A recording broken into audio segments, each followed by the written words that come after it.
자, 그러면은 우리 독서 49페이지 봅시다.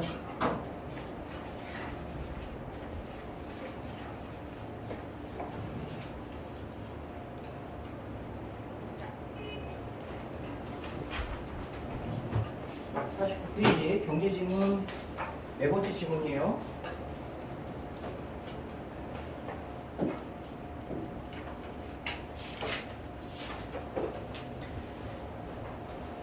자, 채권과 CDS 프리미엄이 이거는 조금 이제 어려운 개념인데 이건 배경지식으로 니네가 알 필요는 없어. 우리가 지난 시간에 했던 것 중에서 제일 중요한 게 뭐라고 그랬니? 요 한계 모시기, 요 개념이 중요하다고 했었지. 그래서 한계 대체율이라는 개념을 설명했었는데 한계 대체율보다 사실 더 중요한 게 한계 효용이나 한계 비용. 그래서 내가 여러분들한테 이 한계 효용이나 한계 비용과 총 비용, 총 효용 이 그래프 두 개를 이제 비교해서 보여주면서 여러분들이 이 한계라는 개념 하나를 추가로 더 소비했을 때 얻게 되는 만족, 소비되는 이제 비용 그런 개념을 잘 여러분들이 개념을 잡아야 된다라고 얘기했었고 그 다음에 채권의 개념 정도만 여러분들이 알고 계시면 돼요. 지난 시간에 우리가 할인율이라는 걸 통해서 이제 채권의 현재 가격을 어떻게 산정할 수 있느냐를 이제 봤었는데 그 지문에 뭐 디테일한 내용까지는 몰라도 괜찮습니다. 이 채권의 개념 우리가 법적인 용어의 채권보다는 사실 경제학적인 용어의 채권이 많이 나오니까 쉽게 말하면은 빈문서라고 얘기를 했었죠. 회사나 정부가 이제 돈을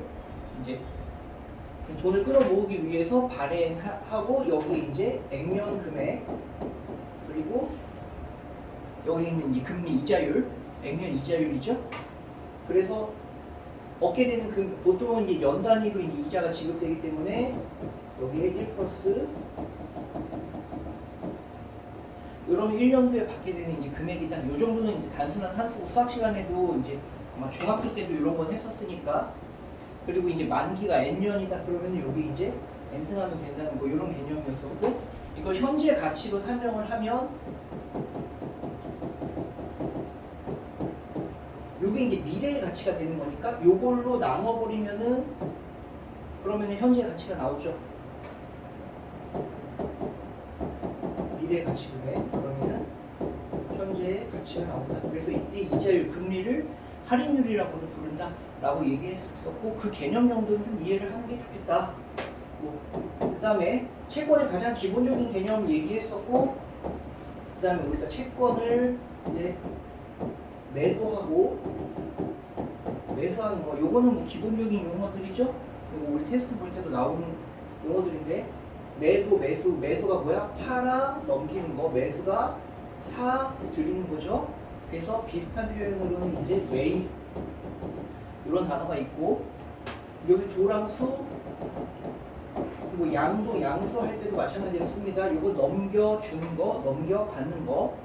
그래서 이런 정도 용어들은 법에서 종종 나오니까 기본적으로 우리가 알아야 되는 단어들 이 정도 봤었고 과학 지문에서는 우리가 이제 원자의 핵, 중성자랑 양성자랑 엉겨 있고 그 다음에 전자가 일정한 확률로 돌고 있고 전자는 운전을 뛴다. 이건 사실 과학 교과서에 나오는 수준의 배경 지식이라고 했었죠. 그래서 이 정도는 우리가 배경 지식을 다 가지고 가야 되는 거다라고 얘기했었어요. 자, 오늘 이어서 이 4번 질문 한번 봅시다. CDS 프리미엄.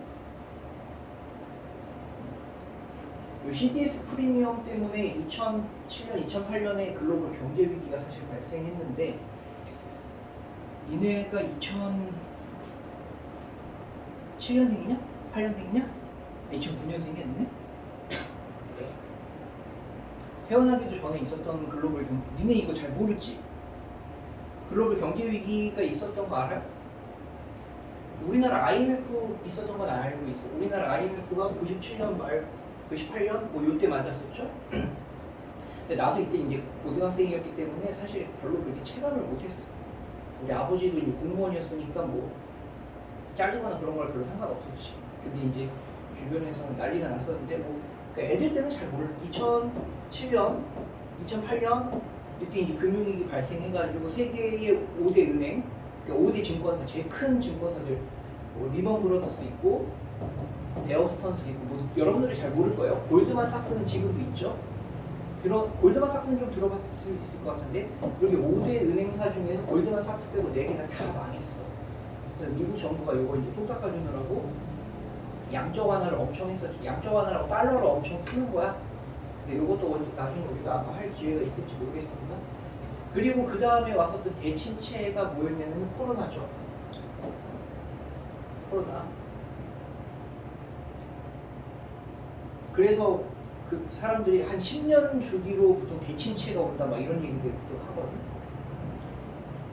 그래서 이럴 때 엄청나게 주가 떨어지면 그때 이제 안 망하려고 살아남은 기업들 주가를 이제 잘 사서 모으면은 큰 돈을 벌 수 있겠죠. 중요한 거는 쉬울 것 같지. 지나고 보면 이때 살 걸 이러지만 지나고 봤을 때 그러는 거지. 그 당시에는 엄청 떨어지잖아. 주가가 막 3분의 1토막 난단 말이야. 그럼 사고 싶어도 두려워서 못 사요. 지금 안 그럴 것 같지. 실제로 그러면 사람들 마음이 그래.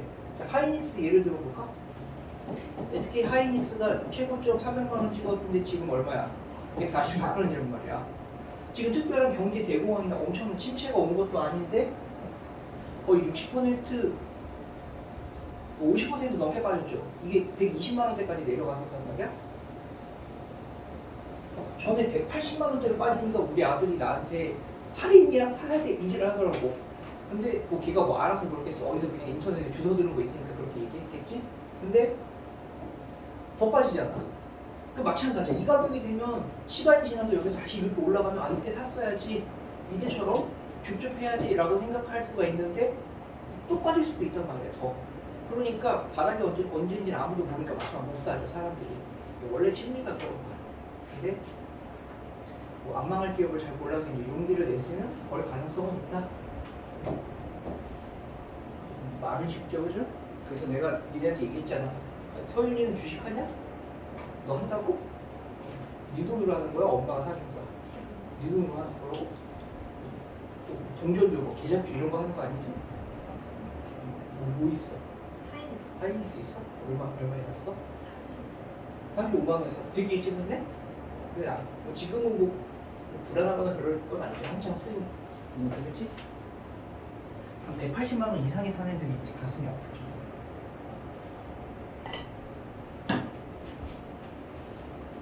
1학년에도 180만 원 정도 이렇게 샀대. 근데 지금 표정이 다 썩어 있어. 매주 썩어 있어. 계속 떨어지고 있으니까 볼 때마다 표정이 계속 썩고 있어. 나중에 언젠가 오를 거야 라고 했는데 그게 언젠지 모르죠. 나도 주식을 소액으로 하는 이유를 내가 얘기해주지 않았어? 내가 소액으로 하는 이유? 시작할 때 거액이었어. 가슴이 아프죠? 자, 다시 본문으로 돌아와서 자, 요 CDS나 CDO 이런 것처럼 요 파생 상품들의 부실 문제가 이제 터지면서 2007, 8년에 이제 금융위기가 온 건데 그러면 우리가 CDS 프리미엄, CDS가 뭔지 이제 우리가 한번 살펴볼 겁니다. 근데 채권의 개념적으로만 니네가 정확히 잡고 가도 된다고 얘기했어요. 계속.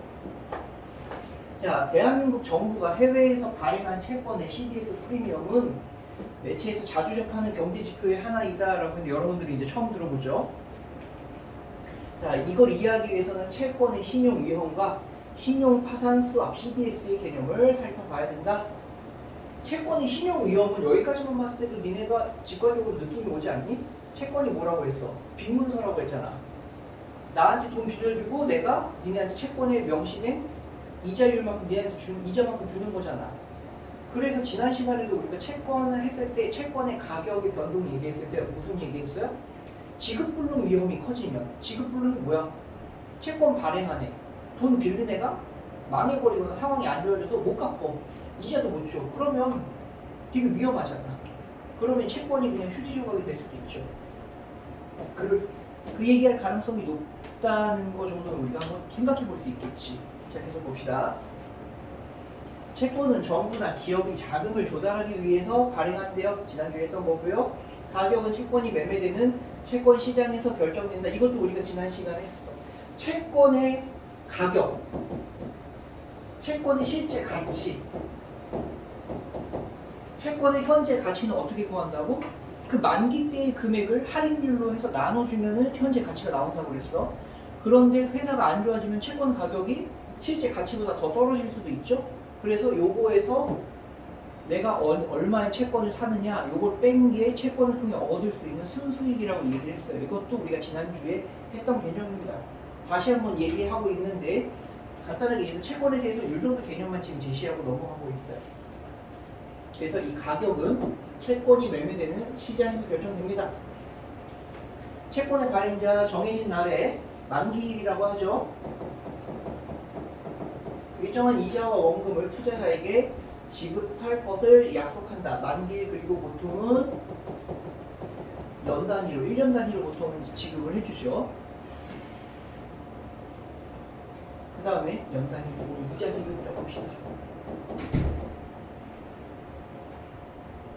자, 채권을 매입한 투자자는 아까 얘기했어요. 매입 사들이는 거 매수라고도 쓸 수 있어요.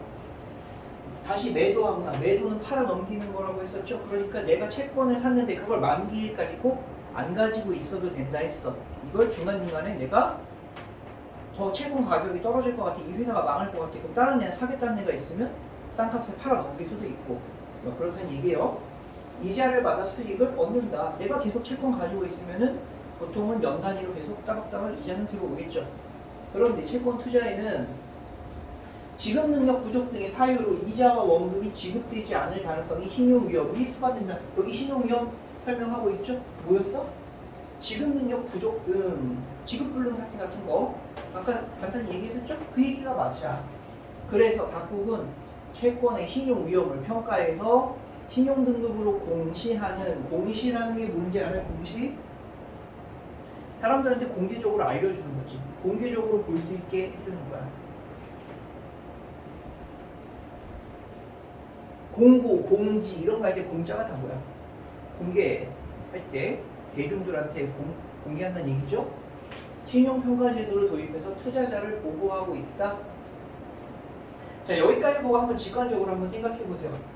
채권의 신용이 높아, 신용 등급이 높아. 신용 등급이 높다는 얘기는 회사가 좋다는 거야, 부실하다는 거야? 등급이 높으면. 신용 등급이 높다는 얘기는 회사가 우량하다, 안전하다는 얘기야. 신용 등급이 낮다는 얘기가 위험하다는 얘기야. 그 정도 알아보세요. 여러분들 개인도 신용 등급이 있어. 나중에 니네가 보통은 대출을 받을 때 무슨 대출을 많이 하냐? 담보 대출을 많이 해요. 담보라는 단어 정도도 우리가 알아야지. 담보가 뭐야? 내가 돈을 빌릴 때 맡겨놓는 물건 같은 거지. 담보가 없어. 담보가 없는데 돈을 빌리고 싶어. 그랬을 때 빌릴 수 있는 게 있어. 그게 뭐냐? 신용대출이야. 신용대출은 소연이가 예를 들어서 직장인이야. 그럼 연봉이 얼마고 몇 년 일했고 이런 것들을 은행에서 따져서 이 정도의 연봉을 버는 직장인이면은 연수입이 얼마 정도 안정적으로 들어오니까 이 정도는 대출을 해줄 수 있겠네. 이렇게 판단해서 돈을 빌려준단 말이야. 이건 많진 않아요. 억 단위가 아니야. 천만 원 단위야 보통. 일반적인 직장인들의 신용대출 보통 3, 4천만 원 되려나? 근데 담보대출은 담보가 뭔지에 따라서 뭐 수십억이 될 수도 있는 거지. 그래요. 그래서 개인들도 신용대출을 받을 때 신용 등급 점수들이 다 있어. 니네가 혹시 토스 같은 거 쓰면 거기서 다 확인됩니다. 그래서 그럼 다시, 자, 신용 등급이 높으면 그 회사가 안전하다는 얘기야. 안전하다는 얘기면 그러면은 위험도가 낮겠지. 그죠? 그럼 채권 가격은 높겠니 낮겠니? 이것도 한번 생각해봐. 신용 등급이 높다는 얘기는 회사가 우량하다는 얘기야. 우량하다는 얘기는 지급 불능의 위험이 적다는 거겠지. 그러면은 채권의 가격은 보통은 높게 형성되겠니 낮게 형성되겠니? 높겠지. 안전하다고 보니까 사려는 사람들이 많을 거 아니야. 근데 만약에 회사가 신용등급이 낮아, 되게 부실해, 곧 망할 수도 있을 것 같아. 아니면 신용등급이 낮아졌어, 2A 마이너스에서 예를 들어서 B등급으로 엄청나게 강등됐어. 이러면 거의 되게 부실한 거거든. 그러면은 채권 가격 떡락하겠지. 이런 것도 한번 생각해 볼 수 있겠죠? 자, 계속 이어서 봅시다. 우리나라 신용평가 제도에서는 원화로 이자와 원금의 지급을 약속한 채권 가운데 발행자의 지급 능력이 최상급인 AAA를 신용등급의 최고 등급으로 부여를 합니다. 자, 원금과 이자가 지급되지 않아 부도가 났어. 부도라는 말 우리 종종 들어봤죠? 부도가 뭐야? 그러니까 빚을 못 갚는 상황인 거야. 이게 부도죠? 그러면 여기는 최저 신용 등급은 D에 D. 그러니까 단순한 A, B, C, D뿐만 아니라 여기에 이게 그냥 AA, AAA, B도 이렇게 주고 여기에 더 세분화 시키면은 여기 플러스 마이너스까지 해서 등급을 더 세분화 시키기도 합니다. 실제로 여기도 그 얘기가 나오죠? 점차 낮아지는 등급 범주로 평가된다. 그리고 상대적인 크고 작음에 따라서 플러스나 마이너스를 더 추가로 붙여서 더 세분화 시키는 경우들도 있다라고 얘기했어요. 이런 거는 그냥 외울 건 아니고 우리가 알아두면 나쁠 건 없다. 여러분들도 어차피 나중에 투자 같은 경제활동을 해야 되니까. 자, 채권의 신용 등급은 신용 위험의 변동에 따라 조정될 수 있다. 이것도 아까 설명했었죠. 회사가 어려워졌어. 되게 빚이 많아. 그러면은 이제 신용 등급이 낮아질 수가 있죠. 그리고 다른 조건이 일정한 가운데 신용 위험이 커지면 채권의 가격이 떨어진다. 아까 우리 이거 먼저 생각해 보자고 했었죠. 그러니까 그냥 받아들이지 말고 이런 거는 다 구체적인 논리가 있으니까 우리가 이렇게 한번 생각해 봐야 되겠지. 그냥 받아들이는 것보다 우리가 이렇게 논리를 따져보는 게 좋습니다. 경제 지문은 특히 그래요. 과학 지문이나 경제 지문은. 자, 그 다음은 CDS는 이제 뭐냐? 파생 금융 상품이다. 자, 여러분들 이 파생 상품이 주식보다 사실 더 위험해요. 이 얘기는 뭐 나중에 이따가 시간 되면 합시다. 어쨌든. 자, CDS는 뭐냐? 이거 못합니다. 보장 매입자예요. 보장 매입자. 자, CDS를 누가 사고 파느냐? 보장을 사는 사람과 보장을 파는 사람 사이에서 이루어진다. 그러니까 여기서 지금 사고 파는 게 뭐야? 보장이라는 거야. 그렇죠? 뭘 보장하는지 이제 우리가 봐야겠지. 여기서 보장이라는 건 뭐냐? 신용 위험으로부터의 보호다라고 얘기했어. 그럼 이게 좀 이해가 되니? 신용 위험. 아까 신용 위험이 뭐라고 했어? 지급불능 같이 빚 못 갚는 거잖아. 그 위험으로부터 보호해준다. 잘 모르겠으면 계속 뒤에 읽어봅시다. 보장 매수자는 보장 매입자가 보유한 채권, 잘 보세요. 보장 매입자가 있고 이 보장을 서로 사고 파는 거죠. 그 다음에 보장 매도자가 있어요. 보장 매입자, 매수자라고 해도 똑같은 얘기입니다. 자, 지금 이 보장 매입자가 누구야? 채권을 보유하고 있는 사람이야.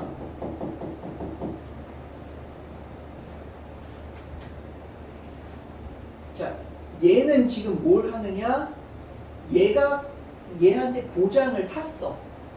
얘가 보장을 사내죠. 얘는 얘한테 보장을 파내지. 보장을 사고 팔았다는 얘기는 뭐냐? 얘가 채권을 가지고 있는데 이 채권에는 뭐가 있다고? 위험이 있다고 했었잖아. 신용 위험. 이게 많이 휴지 조각이 될 수도 있단 말이지.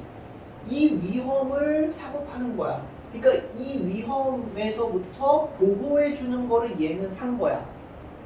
얘는 그 보호해 주는 거를 파는 애지. 누가 지켜주는 거야? 얘가 지켜주겠다는 거야. 여기까지 상황은 알겠어요? 자, 그럼 얘 계속 봅시다. 부도가 나면 이에 따른 손실을 보상해 준대. 누가? 얘가. 보장을 파는 애가. 보장을 파는 애가 이게 부도가 났어. 휴지 조각이 됐지. 그러면 얘는 돈 주고 산 채권이 휴지 조각이 됐으니까 그만큼 손실이잖아. 근데 그 위험을 누가 보상해 준대? 얘가 보상해 준다는 거야. 그 역할을 한대. 그래서 채권의 신용 위험은 보장 매입자. 얘가 채권을 샀으면 얘가 이 위험을 갖고 있겠지. 이게 망해서 휴지 조각이 될 수도 있는 위험을 갖고 있겠죠. 그런데 이 위험을 누구한테 넘기게 돼? 얘한테 떠넘기게 되는 거야. 왜냐? 얘가 보상해 준다고 했으니까. 그럼 공짜겠니? 얘가 그냥 천사야? 너 망하면 내가 이거 대신 갚아줄게 그러겠어? 아니겠지. 대가가 있겠지. 자, 아직 그 얘기는 안 나왔어요. 근데 여러분들이 여기까지 봤을 때 떠오르는 뭐 없니? 비슷한 거? 세연이 뭐 떠오르는 비슷한 거 없어? 어머 뭐 있어? 보험 생각나지 않아? 보험? 보험은 아니? 지윤이 보험 알아? 보험? 만약에 내가 뭐 병원비 보험을 들었어? 아니면은 그 사망보험을 들었어? 아니, 사망보험은 좀 그렇다. 그냥 병원비 보험을 들었다고 칩시다. 그러면은 내가 질병에 걸렸을 때 보험 그 치료비가 엄청 많이 나올 거 아니야. 근데 내가 보험을 들어놓으면은 그 치료비를 누가 내줘? 보험회사에서 내주잖아. 그러니까 그 질병에 걸렸을 때의 그 경제적 손실의 보상을 누가 해주는 거야? 보험회사가 해주는 거지. 자, 다시 이거 보세요. 보험으로 치면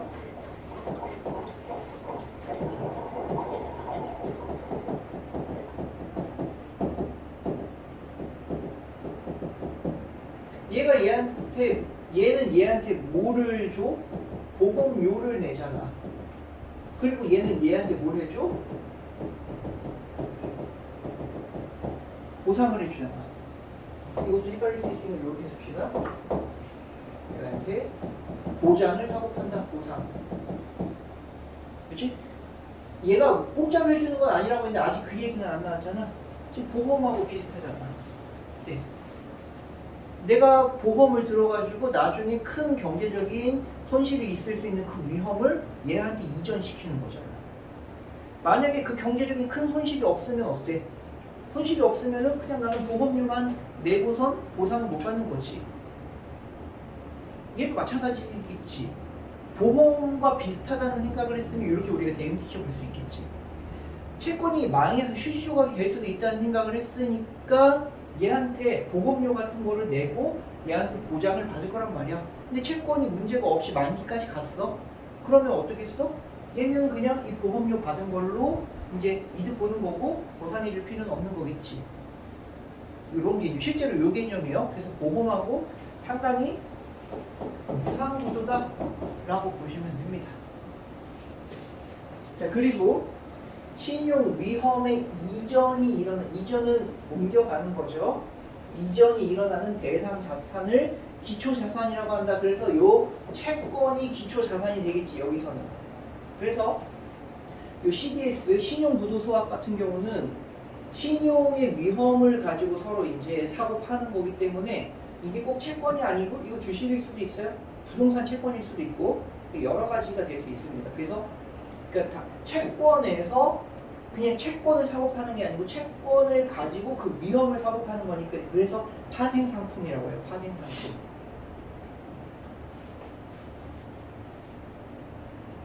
그 경제 위기가 왜 일어났냐면은 그 금융 회사들이 요 채권을 엄청 그 부동산 채권이 아니 얘기하지 맙시다. 너무 복잡해지니까 넘어갑시다. 자, A 부분 넘어갈게요. 얘기를 하려고 했는데 해당 보니까 그 설명할 게 너무 많아.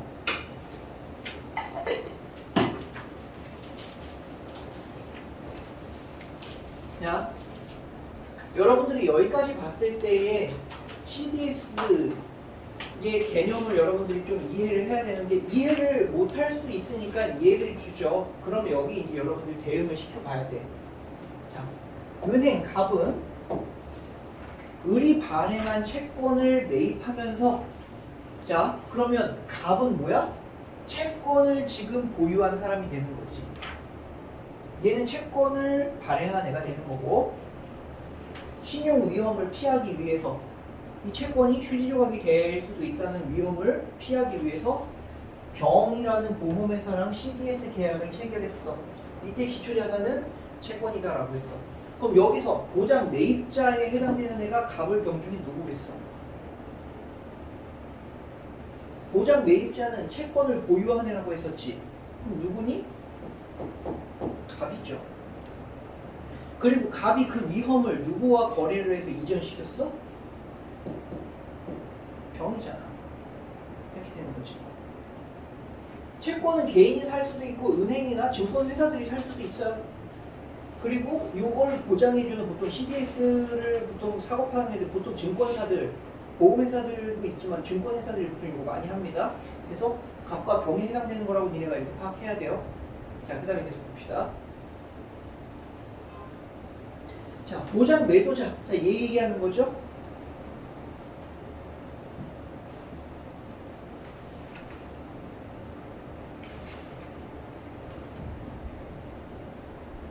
자, 보장 매도자는 신용 위험을 부담하는 것에 대한 보상으로 보장 매입자로부터 일종의 보험료를 받는다. 근데 나오죠. 공짜로 해주는 건 없어.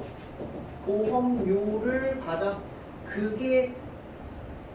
그래서 이 보험료의 요율, 그걸 CDS 프리미엄이라고 한다.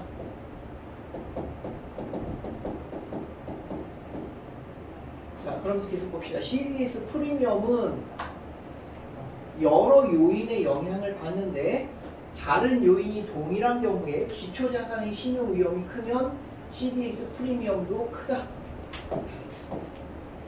이해돼요? 신용 위험이 크면 그럼 어떻다고? CDS 프리미엄도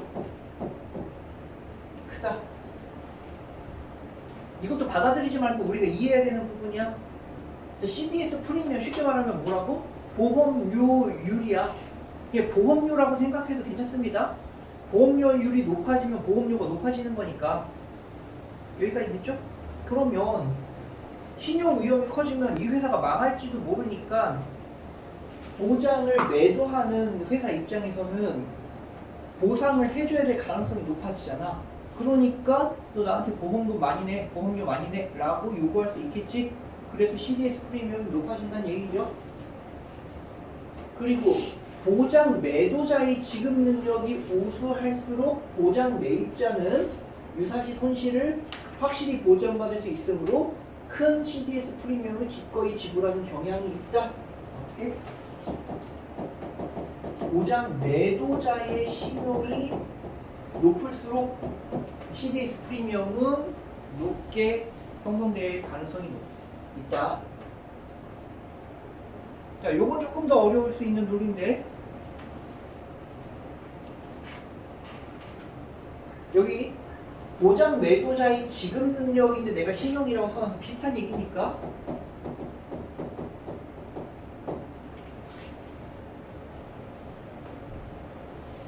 자, 다시 한번 이거 설명을 할게요.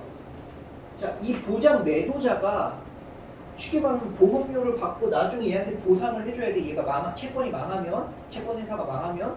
그런데 이 회사 자체가 망할 수도 있잖아. 그럼 이 회사 자체가 망하면 얘는 얘한테 열심히 보험료 내면서 너 나중에 이거 혹시라도 망하면 나 보상해줘야 돼 라고 했는데 얘가 망해버리면은 이 보험 든 게 의미가 없잖아. 그러니까 이 회사도 안전한 회사를 우리가 찾으려고 하겠지. 그래서 이 회사가 안전하고 클수록 얘가 나는 내가 보장해줄 것 같지? 보장해줄 가능성이 높아 보이지? 그러니까 너 나한테 보험료 높게 내. 이렇게 부를 수 있다는 거지. 만약에 이 회사가 되게 부실해.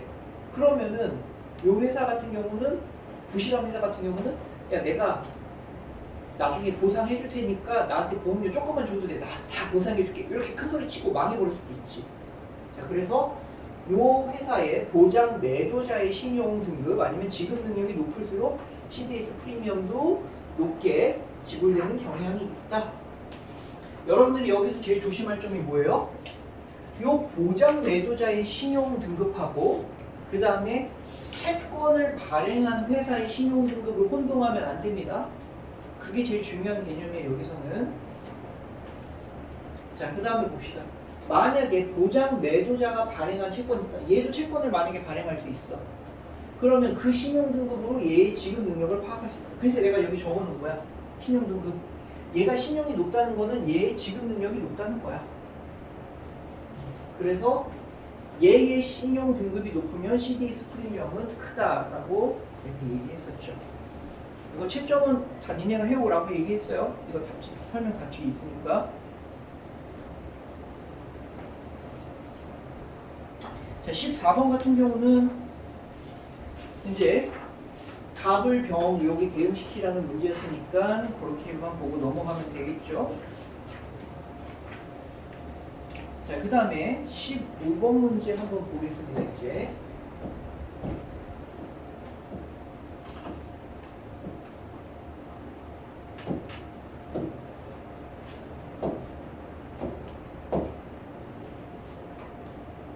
자, CDS 거래일 때, 자, 문제가 뭐였냐? CDS 프리미엄이 두 번째로 큰 것은 했어. 여러분들이 요거 순서대로 한번 쭉 메모를 해 봤으면 더 좋았겠죠. 자, 기초 자산의 신용 등급. 이 내가 지금 산 채권이 추지 조각이 될 거냐 안 될 거냐. 그 얘기야. 요거는 신용 등급은 어때? CDS 프리미엄으로 한번 얘기를 해 봅시다. 이게 높을수록 CDS 프리미엄은 낮아지지. 채권이 망할 가능성이 별로 없을수록 보험료는 낮을 거 아니야?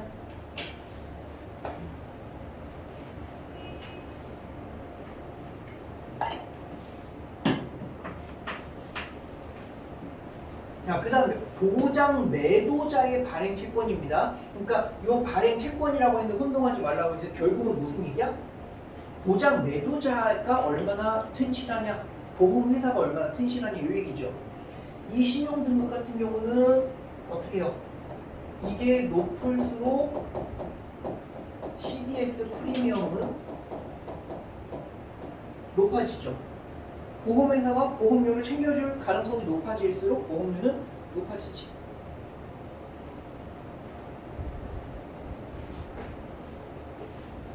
그러면 CDS 프리미엄이 높아지는 거 요거 반대로 써주면 되겠죠. 요거 낮을수록 바로를 여기다 합시다. 낮을수록 CDS 프리미엄은 높아지는 거지.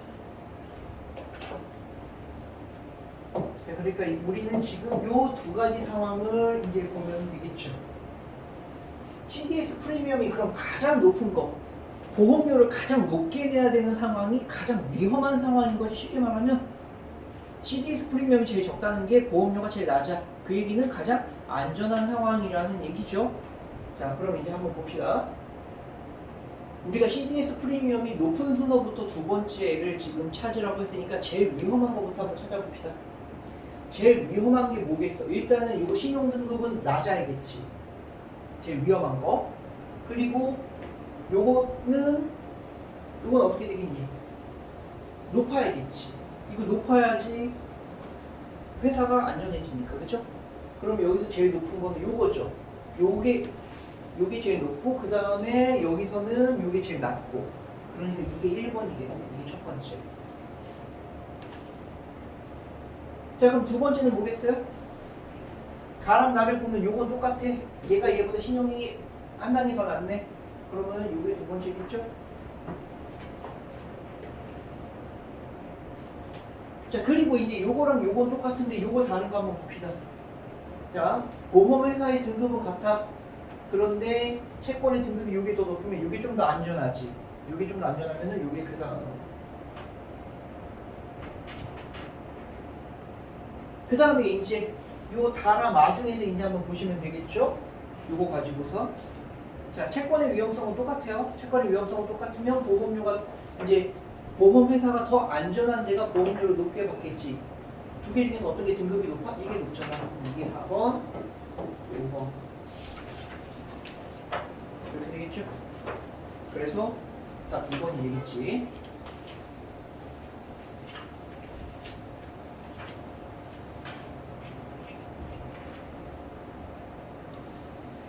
신 6번 문제는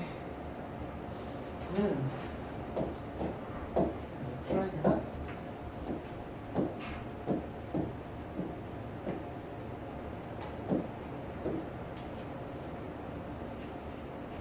자, 여러분들이 여기다가 한번 메모는 이렇게 해주는 게 좋아요. 자, 여기 이제. 자, 채권 이름이 BX야. 이게 뭐니? 기초자산이죠. 그리고 자, 채권을 매입한 Y, 요게 얘가 채권의 보유자고, 그 다음에 얘가 누구야? 보장 매입자라고 친절하게 설명을 해주고 있죠. 보장 매입자. 그리고 얘가 CDS를 누구랑 이제 CDS 계약을 누구랑 했었어?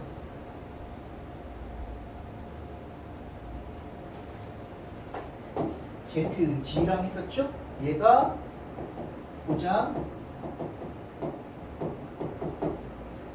매도자. 그렇죠? 그럼 이제 한번 적어 봅시다. 계약 체결 당시에 이 당시에 BX의 신용등급은 A-, 그리고 이 회사의 신용등급은 트리플 A였어. 상당히 우량한 안전한 회사. 자, 그리고 9월 17일에 재무 상황이 악화돼서 신용 위험에 대한 우려가 발생했대. 여기서 X는 어디였어요? X. 채권을 발행한 회사잖아. 그러니까 쉽게 말하면 뭐니? 기초 자산의 위험성이 높아진 거지. 그래서 신용 위험에 대한 우려가 발생했다라고 얘기를 하면 여러분들이 여기 뭐? 요게 A-보다 하락했을 거다라고 생각해야 되는 거지. 지금 이 얘기가 그거죠? 채권을 발행한 BX를 발행한 X라는 회사가 지금 위험해졌어. 신용 위험 못 갚을지도 몰라. 그 얘기니까 이 기초자산 채권의 등급 낮아질 거 아니야. 그리고 12월 30일에는 지급 능력이 8월 시점보다 개선됐어. 자, 여러분 보면 이 당시가 아닙니다. 8월 시점이니까 문제가 발생하기 전이야. 그렇죠? 그럼 이때는 어떻게 되겠어? A-보다 등급을 치면은 이 기초자산 등급은 상승했겠지. 그 요게 함정이었어. 이거보다 다시 높아져가지고 뭐 제자리에 온 게 아니야. 9월 17일 기준이 아니고 8월 기준이니까 문제가 발생하기 이전보다는 오히려 더 좋아졌어. 그 얘기하고 있는 거죠. 요게 이제 좀 함정이었던 거고. 그 다음에 12월 30일에 됐고, 그 다음에 2013년 9월에는 자, 이 G가 발행한 채권의 신용 등급이 AA 플러스로 변경됐어. 그 얘기는 뭐니? 지금 하락한 거지. 신용등급 얘는 하락해졌어. 그러니까 보험회사가 조금 예전보다 조금 위험해졌어. 자, 그러면 이제 몇 개만 한번 볼까요? 2번 선지 한번 볼까요? 2011년 11월 2011년 11월이면은 요 시점이겠지.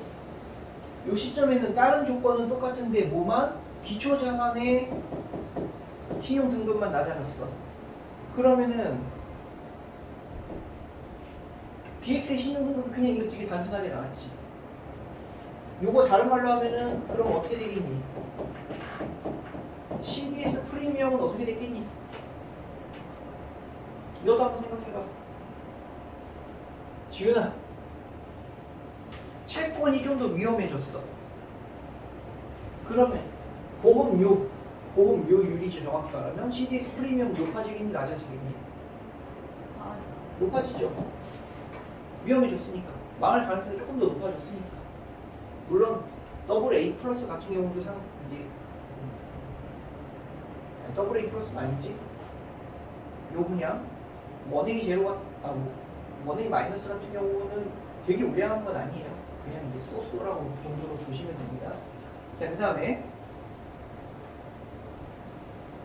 3번 볼까요? 2013년 요때 1월에 신용 위험으로 G가 손실을 입을 가능성이 이때보다 작아졌겠군 했어. 요때보다 작아졌겠군. 요거 10월이라고 한번 봅시다.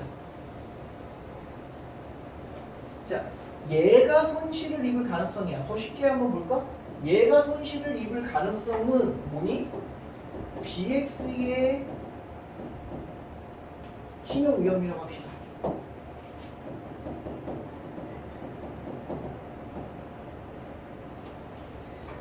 BX의 신용 위험이 더 낮아졌다는 얘기가 되는 거잖아. 이걸 다른 말로 바꾸면 여기가 되죠? 자, 그러면은 이제 이 시점하고 이 시점하고 한번 보세요. 이 시점에서 어떻게 됐어? 기초자산 BX의 신용 등급이 높아졌어. 높아졌으니까 신용 위험도 또 낮아진 거잖아. 그래서 이게 맞는 설명이 되는 거지. 그리고 요때의 기준으로 여기 CDS 프리미엄이 100bp였어요. 그러면 요때도 요거 또 3월이라고 해봅시다. 요때는 BX에 대한 CDS 프리미엄이 100bp보다 작았겠고 했어. 요때랑 이제 비교해서 한번 봅시다. 요때랑 비교했을 때 어때? 이게 보장 매도자의 등급이 더 낮. 이때까지는 AAA일 거 아니야. 얘가 고개 들어 자면 안 된다니?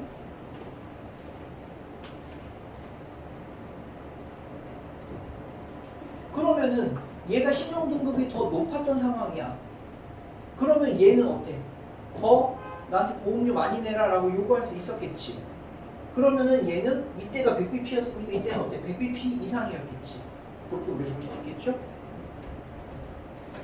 자, 이 질문 요 정도 하고 넘어가겠습니다.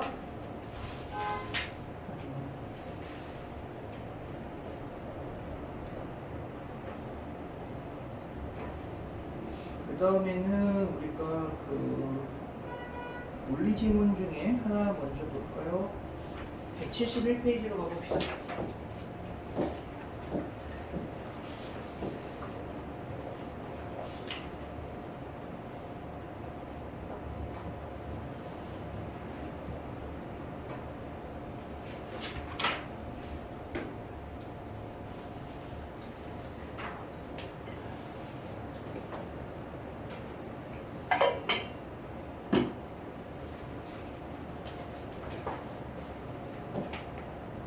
요 앞에 이제 관성의 법칙에 관한 지문 하나 나왔었는데 그거 너무 상식적인 얘기니까 그거는 그냥 패스하시고, 자, 이거 핵융합 한번 볼게요.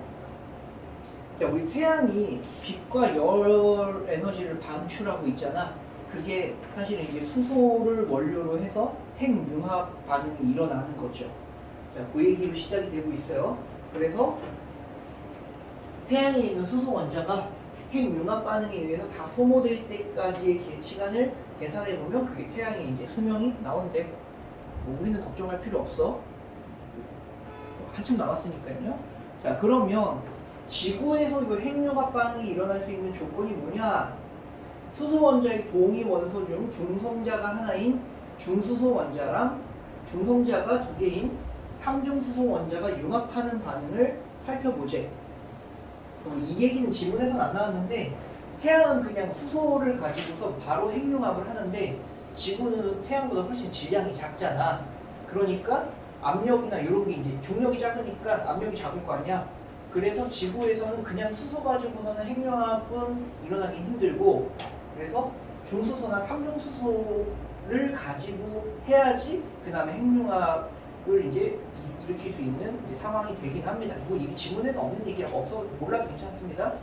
자, 그러면 중수소와 삼중수소 원자는 저절로 융합이 일어나진 않는데 얘네는 같은 양전기를 띈 물체 사이에 걸리는 정전기력에 의해서 밀어내려는 힘이 작용하는데 이 힘을 이겨내야만 융합 반응이 일어날 수 있다라고 했어.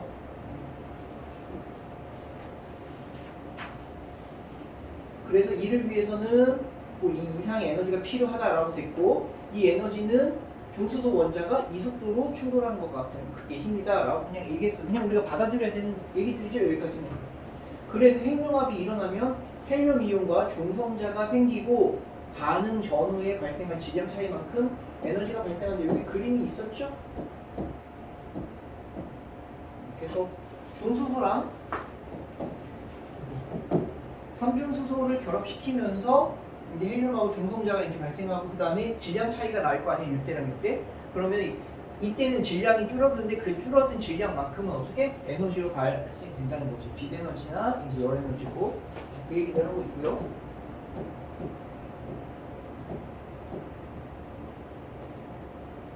그래서 운동 에너지로 발생하고 그 운동 에너지는 빛 에너지 등으로 또 전환이 일어난다는데.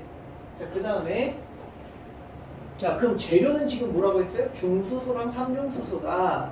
그리고 중수소랑 삼중수소만 있어도 되는 건 아니야. 얘네를 이제 반응시키려면은 엄청난 에너지가 필요하다고 했었고, 그 다음에 플라스마 상태를 또 만들 수 있어야 된대. 그래서 핵융합 반응은 원자 구조의 중심에 있는 핵과 핵의 반응이기 때문에 아까 우리가 봤던 이 그림에서 얘네들은 지금 다 핵이에요. 얘네들 지금 여기 전자는 지금 없는 상태야. 그래서 핵은 지금 양성자랑 중성자가 합쳐져 있는 거니까 얘네들은 지금 어떤 전하를 띠고 있니? 그건 알아야지.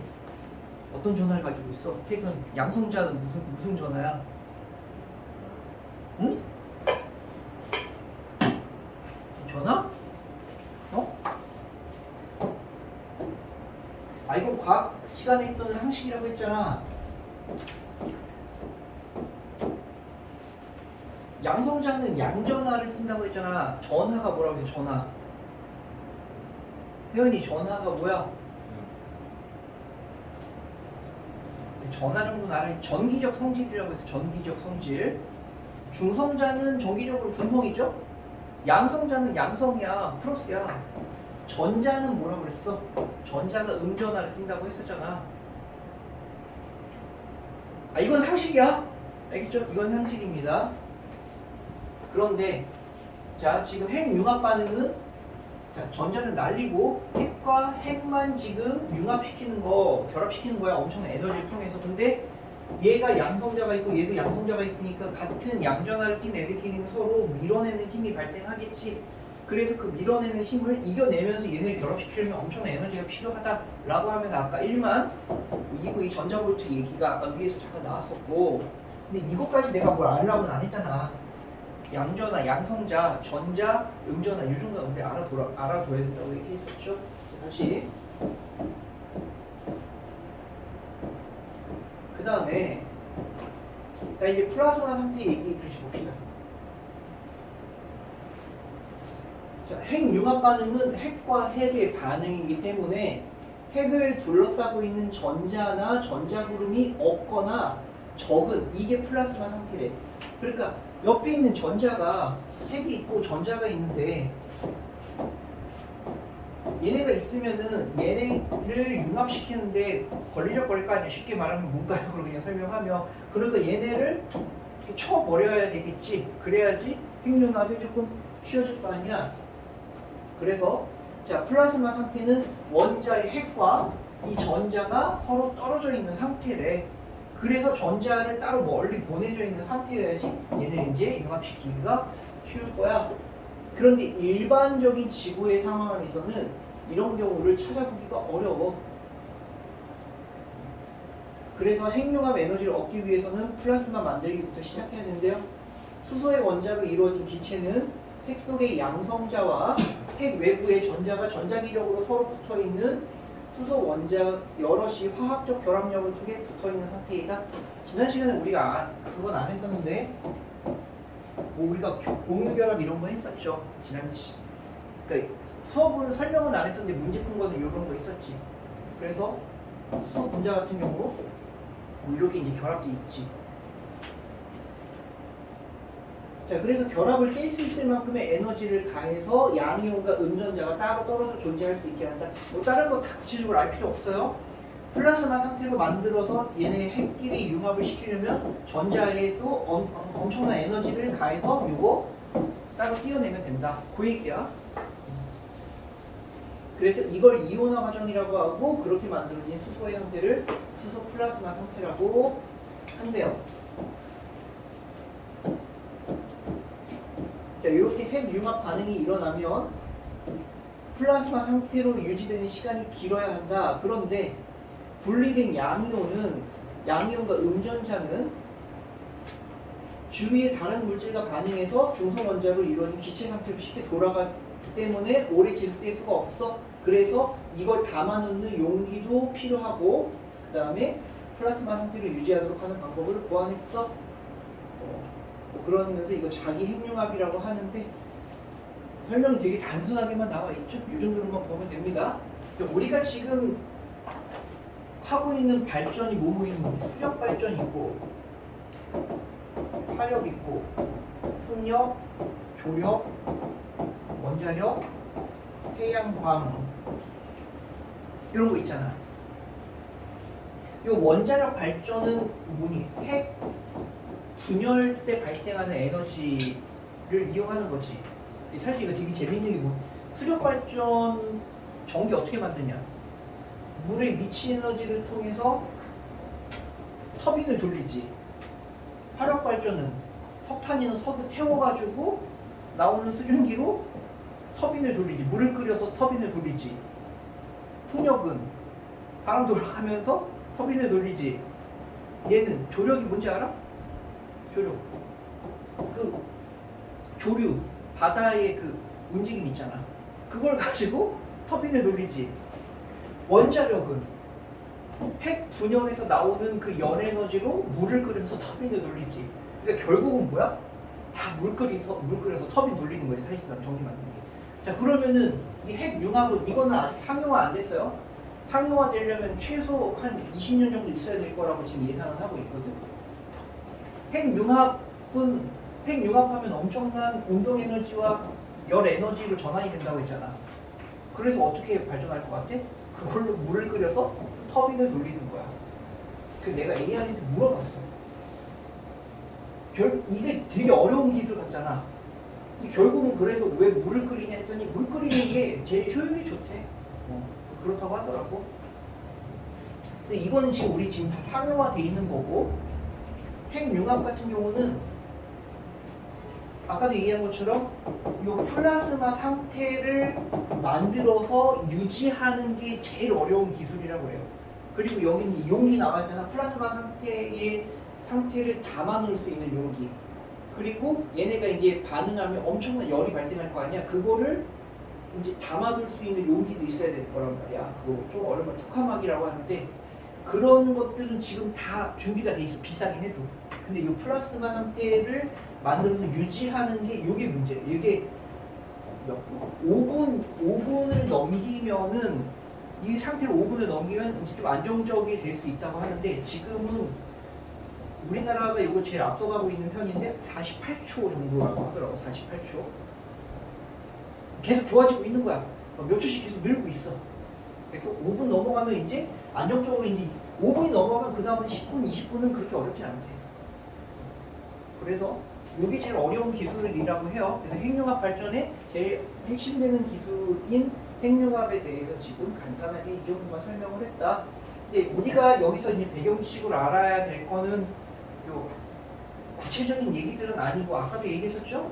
뭐 중성자, 양성자 붙어있을 때 양성자, 양전화 낀다는 거, 전자, 음전화 낀다는 거, 요 정도는 알아야지. 알겠어? 이 정도는 알아놓으시고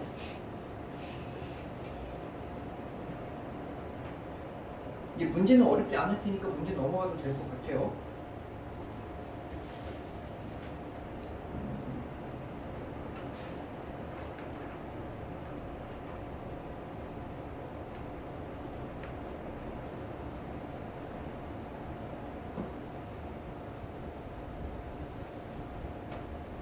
자, 그러면은 다시 이제 앞에 경제 지문 다시 봅시다. 52페이지로 갈게요.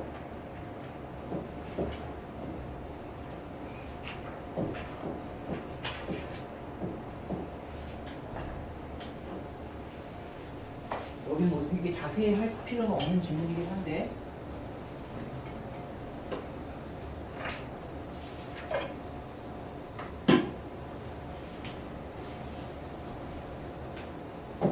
요건 문제풀이 위주로만 접근해 봅시다. 뭐 계속 얘기하지만 여러분들은 그 채권의 개념, 채권하고 채권의 금리랑 그 다음에 채권의 신용 이런 개념 정도만 그냥 이해하고 계시면 됩니다. 근데 요거는 뭐 배경 지식으로 뭐 특별히 새로 추가될 만한 건 별로 없을 것 같아요. 자, 국채는 자 국가가 발행한 채권이에요. 정부가 조세 수입을 보전하고 조세가 뭐야? 조세 세금이잖아. 쉽게 말하면 세금 걷어들인 거. 그리고 재정 수요를 충당하기 위해 발행하는 일종의 차용 증서이다. 차용이 뭐야? 우리 차용증이란 말 들어봤어? 돈 빌렸다, 돈 빌려줬다라는 그 증서잖아. 빈문서야 쉽게 말하면. 그래서 전에 얘기했잖아. 계속 채권은 그냥 빈문서라고 이해해라. 국고채는 정부가 자금을 조달하는 중요한 수단, 채권 시장을 대표하는 상품이다. 됐고요. 만기를 먹는 것. 그러니까 여기 이 내용들 다 어때? 이미 알고 있어야 되는 거지. 그죠? 이제 여기는 빨리 넘길 수 있어야 돼. 정부는 근데 요거 이제 보세요. 발행 주체가 정부야. 국가니까 정부는 낮은 금리를 선호해. 정부는 지금 이자를 줘야 되는 입장이지. 이자를 줘야 되는 애면은 이자를 조금 주는 게 좋을 거 아니야. 그러니까 당연히 국고채 금리를 낮게 가져가는 게 좋겠죠. 그리고 보통 투자자들이 채권을 살 거 아니야. 얘네들은 높은 이자 수익을 기대하면서 높은 금리를 선호한대. 그래서 여기 상식적인 얘기고요. 국고채 금리는 그러면은 어떻게 결정이 되느냐? 경쟁 입찰을 통해서 결정됩니다. 그래서 복수금리 결정, 단위금리 결정 이렇게 나뉘는데 자, 봅시다. 이 표를 한번 볼게요.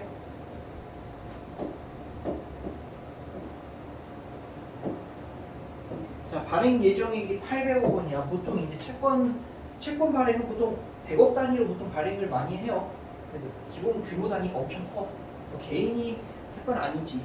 근데 이제 개인도 시장에 나오는 이제 채권을 사고 팔 수 있어요. 이 얘기 지난번에 했는데 이거 한번 해봐볼까? 기준금리나 같은 건 아니지만 시중금리가 하락하면 채권 가격은 어떻게 된다고 했니?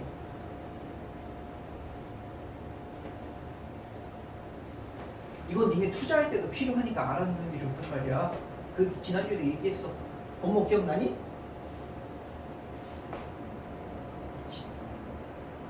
시중의 금리가 은행에서 아니면 한국은행에서 금리를 낮췄어. 보통 한국은행에서 기준금리를 낮추면 다른 시중은행들도 따라서 금리를 같이 낮추는 경향들이 있죠. 보통은 그래요.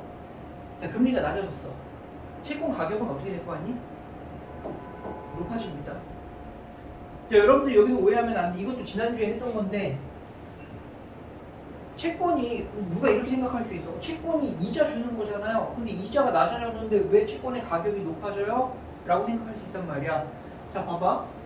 금리가 낮아지면 애들이 지금 은행에 지금 예를 들어 5%에서 3%로 금리가 낮아졌다고 칩시다. 그럼 애들이 은행에 예금을 하려고 하겠어? 아니면은 채권을 사려고 하겠어? 더 단순히 생각하면 은행에 예금하려는 애들은 좀 줄어들겠지.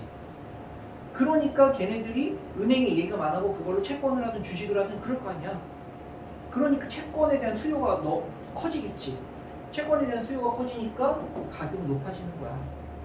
이걸 내가 할인율의 개념으로도 설명했었잖아.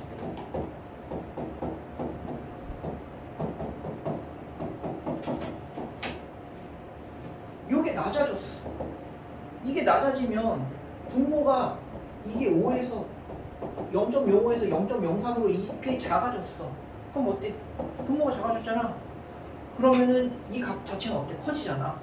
커지는 거니까 채권의 현재 가치 커지는 거지. 그러니까 가격이 올라가겠지. 이것도 지난 시간에 설명했던 거죠. 그래서 수식으로는 할인율의 개념으로 이렇게 접근할 수도 있고 우리가 그냥 이렇게 문과적인 설명으로도 이렇게 이제 수요의 측면에서도 이해할 수 있다라고 얘기했었죠. 요거는 알아두면, 그러니까 이거는 배경 지식까지는 아닌데 여러분들이 투자 생활을 위해서 알아두면 좋다고 얘기했어요. 다시 복수금리 결정 방식 봅시다. 투자자가 금리와 금액을 제시하면 최저금리를 제시한 투자자부터 순차적으로 낙찰자를 결정해요. 낙찰된 금액의 합계가 발행 예정액에 도달해 800억 모으는 게 지금 목표야. 200, 200, 200, 100, 100에서 800 찼어. 그럼 얘는 지금 아마도 금리가 제일 얘가 지금 제시한 금리가 제일 높죠? 그러면 얘는 이제 미납차리지. 나가리 되는 거야. 다 찼어. 너는 이제 안 사도 돼. 이렇게 되는 거죠. 그리고 낮은 금리를 제시한 투자자부터 낙찰자를 결정을 합니다. 그럼 낙찰의 주체는 누구야?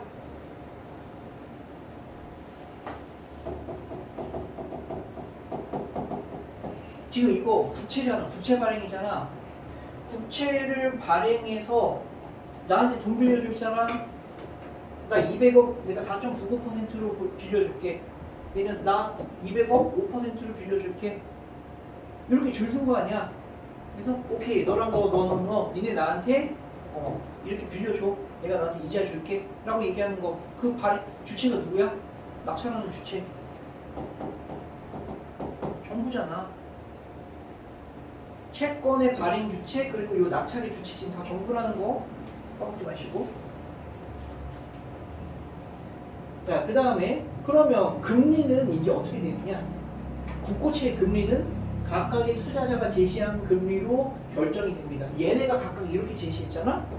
그럼 이걸로 그대로 결정이 되는 거야. 이렇게 됐죠? 그러니까 얘는 요 투자자들, 요 투자 회사들 입장에서는 요것도 눈치를 많이 보겠지. 최대한 얘가 제일 좋겠지. 최대한 높게 부르면서 그러면서 낙찰을 받을 수 있는 요 선을 잘 타는 게 제일 좋겠지. 그렇죠? 그래서 이제 그 금융회사에서도 채권 트레이딩 부서가 있고 이제 주식 가지고 이제 트레이딩하는 부서들이 있는데 채권하는 애들 같은 경우는 이제 요거 잘 따내면은 성과급이 그만큼 높아지겠지. 증권회사들은 그 기본급보다 다 성과급이야, 성과급. 내가 이거 잘 돈 많이 벌면은 이 성과급 엄청나게 구하는 거죠. 자, 그 다음에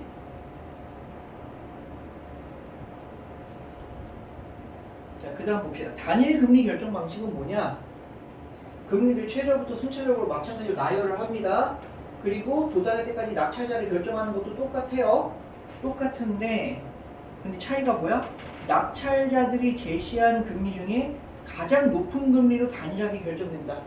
낙찰자들 중에 가장 높은 금리가 요거잖아. 5.05. 요걸로 모두 요걸로 해버리는 거야. 요게 단일 금리 결정 방식이다 라고 했어. 그러면 요 방식하고 요 방식 중에서 정부한테 더 유리한 거는 어떤 방식이겠어? 세연이 뭐겠어? 복수금리 방식하고 단일금리 결정 방식 중에서 발행 주체가 지금 정부잖아. 낙찰 주체도 정부고. 정부한테 더 유리한 방식은 뭐야? 둘 중에서는. 정부는 금리가 높은 게 좋아, 낮은 게 좋아? 높은 게 좋다고? 정부가 돈을 지금 빌리는 거야. 이자를 줘야 돼. 그래서 이자는 낮을수록 좋다고 해. 아까 지문에서도 있었잖아. 그러니까 뭐가 좋은 거야? 이게 좋지. 정부 입장에서는. 투자자 입장에서는 이게 좋은 거겠고. 그 얘기잖아? 됐죠? 그래서 여기서도 나오잖아. 단일금리 결정 방식은 투자자에게 유리한 방식이다 라고 나오고요. 그런데 단일금리 결정 방식은 당연히 정부 입장에서는 안 좋겠지. 이자를 더 많이 줘야 되니까. 그래서 요 두 가지를 짬뽕을 시켜. 짬뽕을 시키는 게 차등금리 결정 방식이래. 자, 어떻게 하느냐? 같은 방법으로 낙찰자들이 결정해요. 그러니까 낙찰 방식은 단일금리, 복수금리, 차등금리 다 똑같아. 낮은 금리 제시한 애들부터 쭉 줄 세운 다음에 예상 목표까지 딱 줄 세운 다음에 잘라내는 거죠. 거기까지는 똑같아. 그리고 근데 걔네들을 금리를 일정한 간격으로 그룹화한대. 그리고 그 그룹은 누가 정해? 정부가 결정하는 거야. 그 다음에 국고채 금리는 그럼 어떻게 되느냐? 각각의 그룹에 설정한 최고 금리. 누가? 정부가. 요거 중요한 거 이게. 정부가. 요거부터 해볼까? 투자자가 제시한 금리와 관계없이 정부가 설정한 최고 금리로 결정된다.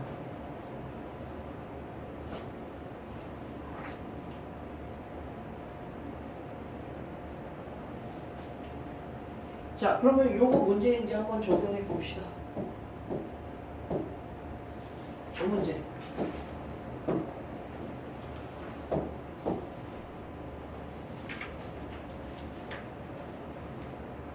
자, 지금 투자자들 낮은 금리부터 순서대로 줄을 세웠어. 700억이니까 700억 어떻게 됐니? 400, 500 여기까지가 낙찰이겠지. 그리고 얘는 이제 나발이 된 거겠고. 자, 지금 요건 차등 금리 방식이에요. 그래서 그룹은 정부가 이렇게 그룹을 해놨어. 그러면은 요 범위 안에 드는 애들 얘네들이지. 얘네가 그룹 A. 얘네한테 적용되는 금리는 뭐야? 요 그룹에서 제일 높은 금리 2.00%가 되겠죠. 그 다음에 요 범위 안에 드는 건 뭐야? C죠.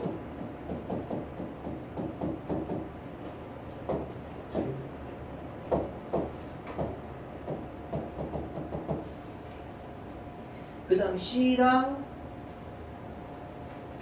D가 아니 C는 요거고 D랑 E가 요 범위 안에 들어가 있지. 얘네가 그룹 C겠죠. 자, 여러분들 여기서 조심할 점이 뭐냐?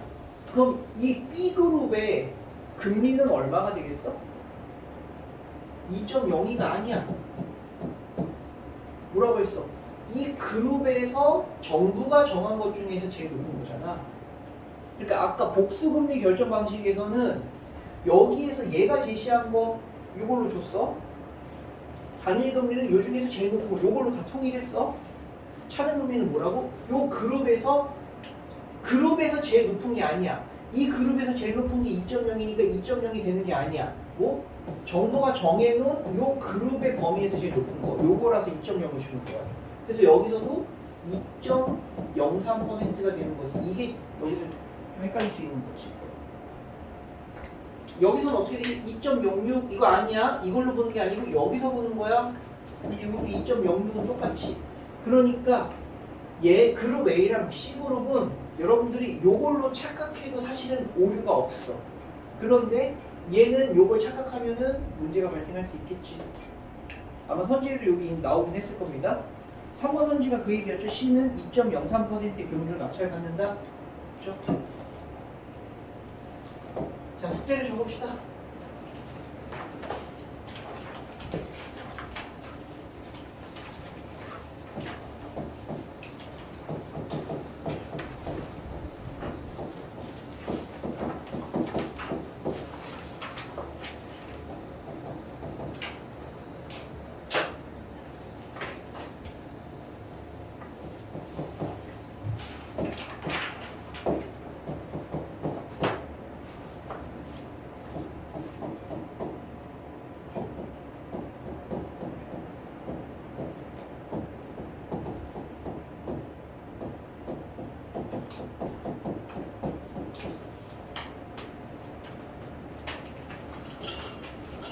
모의고사는 도현쌤 얘기해 주셨니?